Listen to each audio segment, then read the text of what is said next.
Jai Opetaia versus Claudio Squeo. Who's going to win this fight? Well, first of all, who's going to win this fight? Let's take a look at their latest performances. In which Jai Opetaia fought Jack Massey. In which Jai Opetaia started off great, put a lot of punishment on Jack Massey, and Jack Massey's team seen enough and stopped the fight in round 6.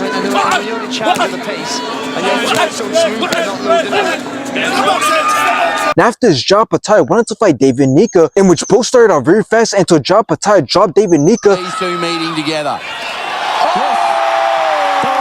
Jai Opetaia then knocked out David Nika in round 4.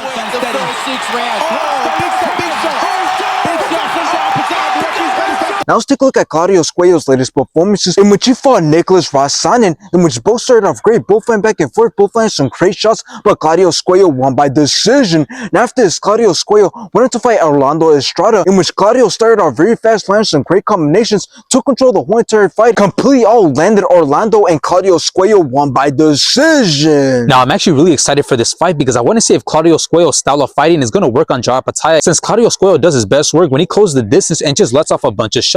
He basically just goes out loud, and to be honest, he has no other option but to fight rough, simply because he's 5'10", which is really small for being a cruiserweight, so he basically can't fight at range and try and box with anyone because he'll definitely lose. So again, we're gonna have to see if his pressure and output is gonna work on Jai Opetaia, which I believe he's gonna fail at closing the distance and letting off a bunch of powerful shots and combinations. I believe Jai Opetaia is too skilled to just let Claudio Squeo close the distance and hit him with a bunch of overhands. So instead, I believe we're gonna see Jai Opetaia use his size and reach to control the fight at his pace and range, and he's gonna be very good and aggressive offensively. I believe he's gonna pick his shots and he's gonna hurt Claudio Squeo, and there's no way I can see Claudio Squeo having success at surviving or avoiding the punishment coming from Jai Opetaia, especially since he's 34 years old. So it definitely makes a lot more sense to see Claudio Squeo get beat and knocked out by Jai Opetaia, who's the younger fighter and who's undefeated and who's been running the division and who's the future of the division. So if it isn't obvious already, I got Jai Opetaia picking apart Claudio Squeo and knocking him out. This fight should not be close or competitive, and afterwards there's no more running from Gilberto Ramirez. He has to fight Jai Opetaia next, because that fight will be very important for both men, and it will also just be a very entertaining cruiserweight fight, so that fight needs to happen next.